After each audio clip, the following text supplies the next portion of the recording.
Good morning, everybody. Thank you so much for joining us here at Earth and Sky. We are on the road today in Arizona. So we're not here at Earth and Sky. And we are very excited to have our special guest, Caitlin McPhail, back with us today. Yay! She is an extraordinary astrologer that I really value for her input and wisdom. So, as we are coming into this incredible time, we recently passed a period at the end of January where there were 5 planets in alignment, and we are coming up to an extraordinarily rare event, like an Earth time rare event, almost with Like a the lifetime or more than multiple, that. many lifetime rare event. Where all 7 of the planets from the Earth's view are going to be in alignment. Caitlin, can you tell us what does that mean? A lot of people are talking about that with February 28th and the way it's already started. Everything's kind of lining up. If you look at the sky, all of these planets are in alignment. What does that mean for us? So, kind of what that means when they're talking about it from us being able to see the night sky. So, you'll be able to visibly see the what we call in astrology the personal planets. So, Venus, Saturn, Mars, you'll be able to see all those. And if you have a telescope, you can see Uranus, Saturn, and Jupiter. So, they'll all be seen in the sky.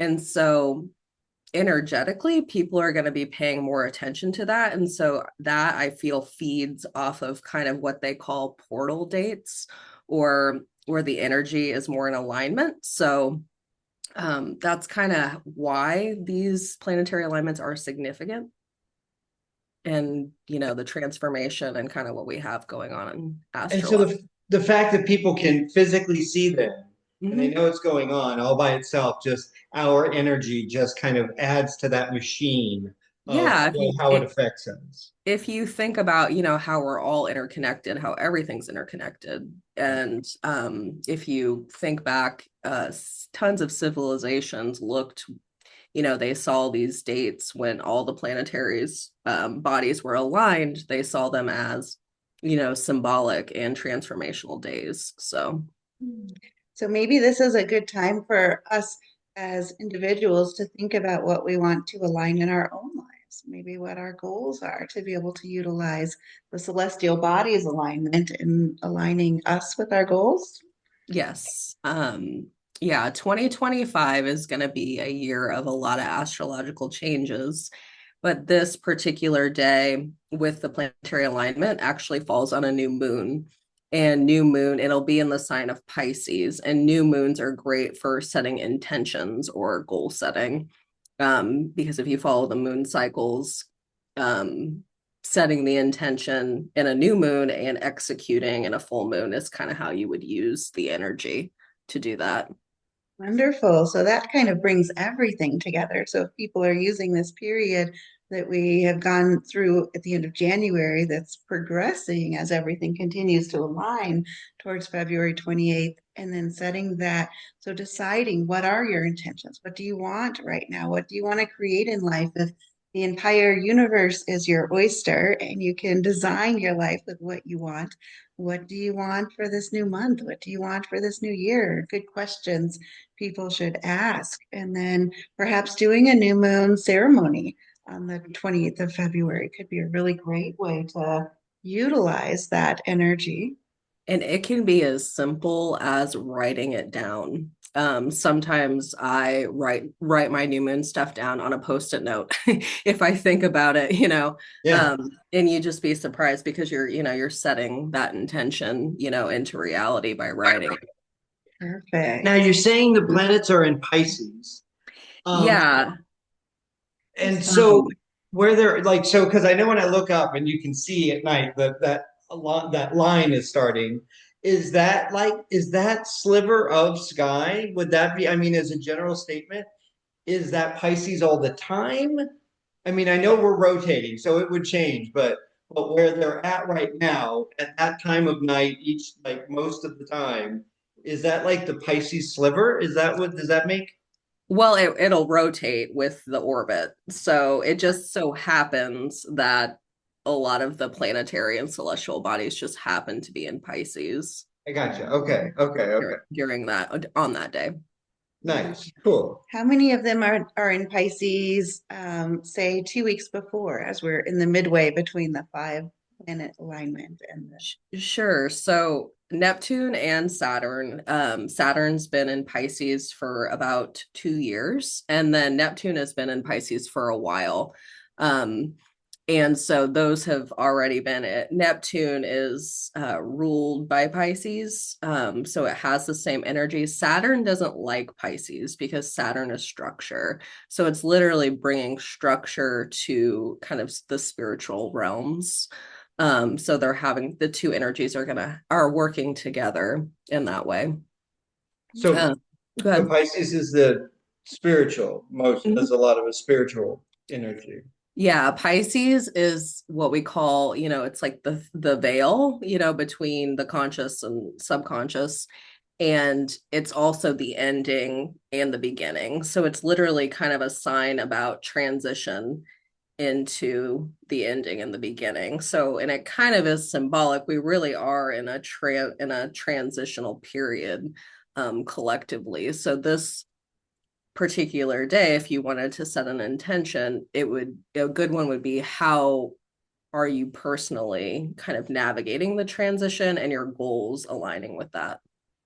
And when you say the transition, so it's kind of the ending heading into the beginning, and Mhm. 2025, when you add that up, is a nine, which again is that's the and like numerologically, that's the Right. ending, starting the new. So that's wow. Okay. Okay. Okay. And Interesting. interestingly, there's a lot of nines this year, just in astrology too. So the new moon is when the sun and the moon are conjunct in the sky, and it's actually at the ninth degree in Pisces that day.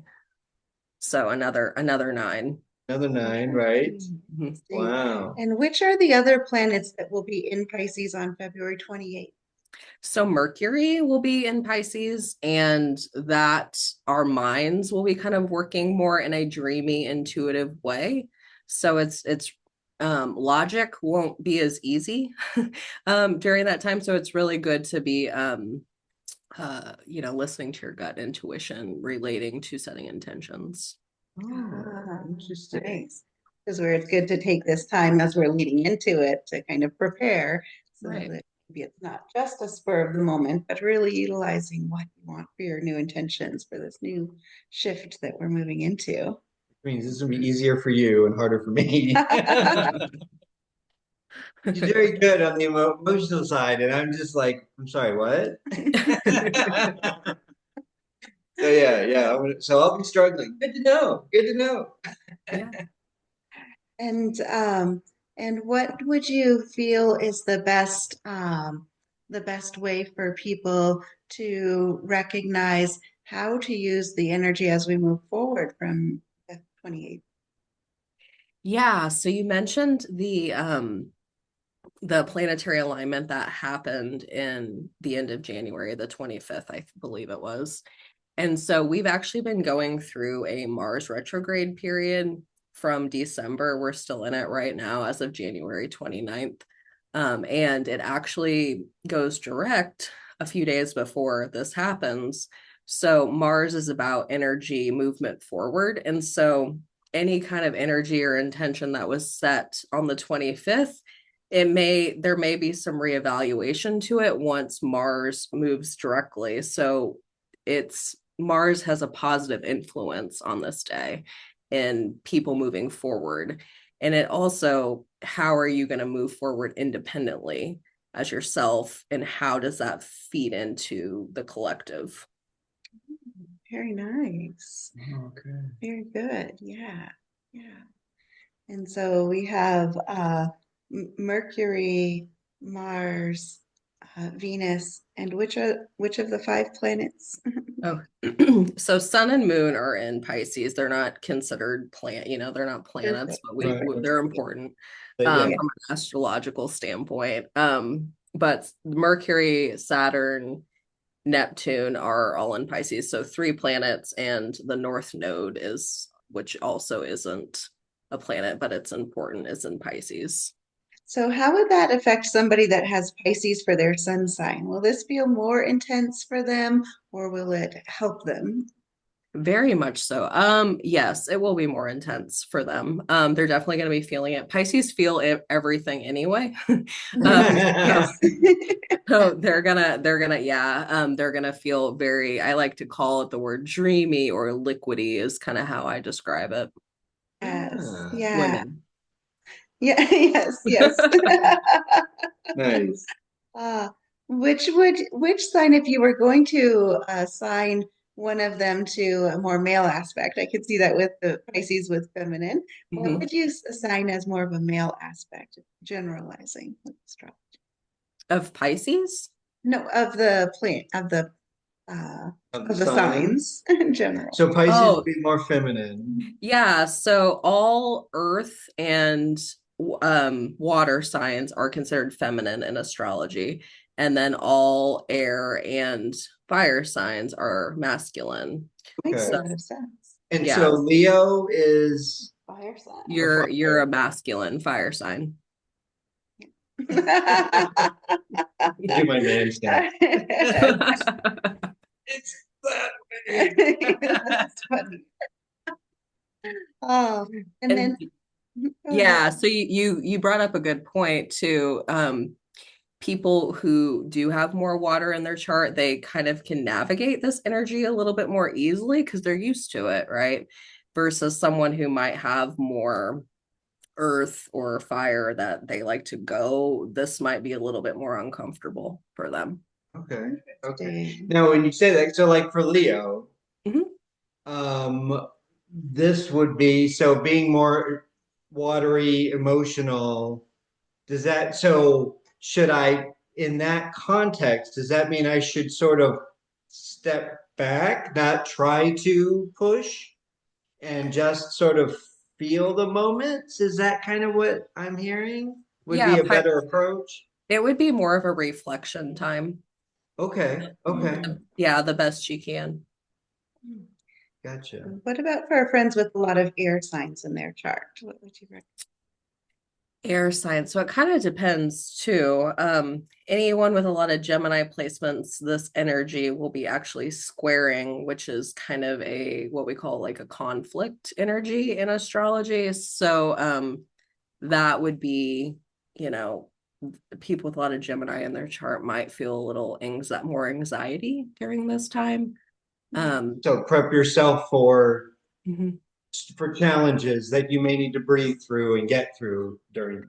Right. And as far as the other air signs, if you think of air, it has to do with communication. And sometimes when we're heavy on air, and it's not balanced, we tend to overthink and kind of think past our intuition. And so my advice to air energy or air signs that day would be to kind of,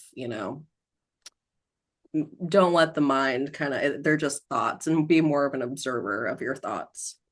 Gotcha. Interesting. Yeah, Gotcha. that makes a lot of sense. Yeah, I think sometimes some of the air signs tend to think their emotions more than feel the emotions too. Yes, for sure. Interesting. Interesting. So this might bring up a bit with that as well. Right. And one other thing I would just want to note for Pisces energy, Pisces is, like I said, kind of a fluid, and sometimes that makes people really uncomfortable. And so people are actually drawn to substances during a lot of Pisces energy, and that can make things very foggy. So I do always suggest, if you do a lot of, intention setting, abstaining from substances like 24 hours and 24 hours after that date, just so you have some more clarity. So that's just a side piece of information. That might be good for our friends in the recovery community too, to know that this might be a good time to prepare to have some extra support around you too, or have a plan for moving through all Yeah, the and energy. for sure. Very That's a good. good tip. Yeah, yeah, yeah. Yeah, because especially when like I mean there are moments, if you have that feeling of if hey, I just feel like having a drink. I feel like, well, in a lot of areas you can go have a smoke now. Right, right. and that kind of a thing. And so if you just, but if that would be, normally we don't think it's like, if it is, it's detrimental, it is. If it's not, it's not. But they're knowing there are times that you may feel like it, just restrain for just a little bit. And that's good for you. That's good to know. Especially if your intention is to be more clear in what you want, that can add a little more extra fogginess to things. Yeah, Good to know. yeah, absolutely. Yeah, and I know there's so much exciting astrology coming up throughout this whole next year as well. And Yes. very interesting, interesting ride through a lot of this. So will you come back and talk to us about a bunch of different ones Absolutely. as Yeah, things go? I'd love to come back soon and talk about March because March is very pivotal. The eclipses happen in March.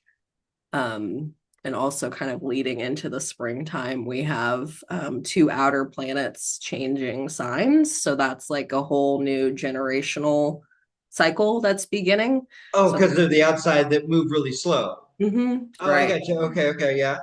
So Nice. big shifts in that regard.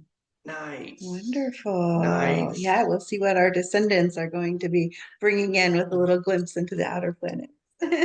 For sure. Nice. Awesome. Fantastic.